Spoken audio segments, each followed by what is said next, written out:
What's going on, Soma?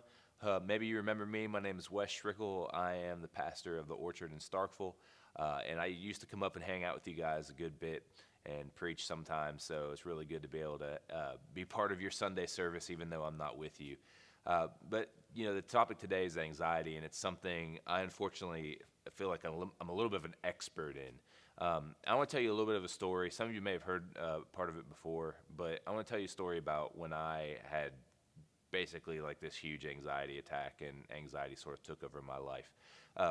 So basically, looking back on it, I can see how anxiety always had a hold on me. I was always kind of a slave to it, but it was subtle. It was always kind of like under the surface. But when this one particular story happened, it just showed me that there was a huge problem, and I had to do something. I had to get some help and really get not let it have a hold over my life like it did. And so I still struggle with anxiety, but it's not nearly what it used to be. So when a few years ago, I had received a job offer at a place in Arizona, and it was this like really big time kind of ministry, campus ministry in the University of Arizona, and I was really excited about it. They were paying a lot more than I thought that I would ever make in ministry, and they even offered to like give us furniture because they knew we lived in a parsonage and we didn't have any furniture. And so it just seemed like everything was lining up. Tucson, Arizona is this cool place where it's warm all year round, and there's mountains, and there's just like so much to do, and it's a college town, and it just seemed like it was going to be a lot of fun. And there were like 40,000 students on this campus, so the harvest was plentiful for us to do some really cool stuff for the kingdom with this ministry. And so because it was a 23 and a half hour drive, they wanted me to come out and do this trip over Labor Day with them. I accepted the job in August, but I wasn't going to actually move until October. But over Labor Day, they always did a trip every year where they took all their students and they went to the beach in San Diego, about 7 hour drive from Tucson.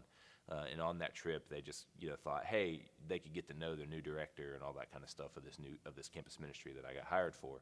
So because I wasn't going to actually move there, I accepted the job in August, but I wasn't actually going to move until October. They wanted me to still come out and do this trip to San Diego over Labor Day. They would always go and get all their new students and go on this trip, and they thought this is a great way for our students to get to know the new director. And so I was really excited about it. I'd never even been to California before, and this was this dream job, and I was going to meet these new students that I was going to be working with. And so it was really cool. So they paid for me to fly out. When I got there to Arizona, and I hit the ground and I was ready to take the trip over to San Diego with these new students, it didn't take long for everything to just kind of go crazy within me.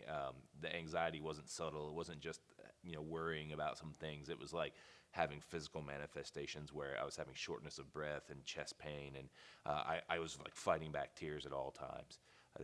I was trying to act cool and be like have it all together in front of all these new people, but anytime I was kind of by myself for a few minutes, I was like calling my wife. I was freaking out. We went on this trip, I distinctly remember, to the beach, and the beach in San Diego is so beautiful. It's not like when you go to the Gulf Coast down here and it's like super humid and hot. It's like 70 degrees and like a nice cool breeze, and it's beautiful, and people are like throwing the football, and I'm like having this existential crisis where I'm like feel like I'm gonna die, and everything should be great, right? Like if you look at everything on paper, it should be great, but just the worrying, and it just took over. It took over my mind. It took over my brain. There was nothing I could do about it. And instead of being excited about this new job, I knew that I had to do something about this. I knew that this was a problem, and it wasn't okay. And I didn't want it to have control over my life at that point. I had a new child, my first child. I knew I wanted to do ministry for a long time. And so I knew that rather than taking this job, this dream job that I'd never get another opportunity for, that I had to do some things to get right. I needed to see a counselor. I needed to figure out what was going on in my life. And so when I came home, immediately started going to counseling. But because I decided not to take the job, my wife and I both worked for the same church, and we had our house through that church too, a parsonage. And so because we had already said we were going to leave, we both lost our jobs, and we didn't have anywhere to live anymore.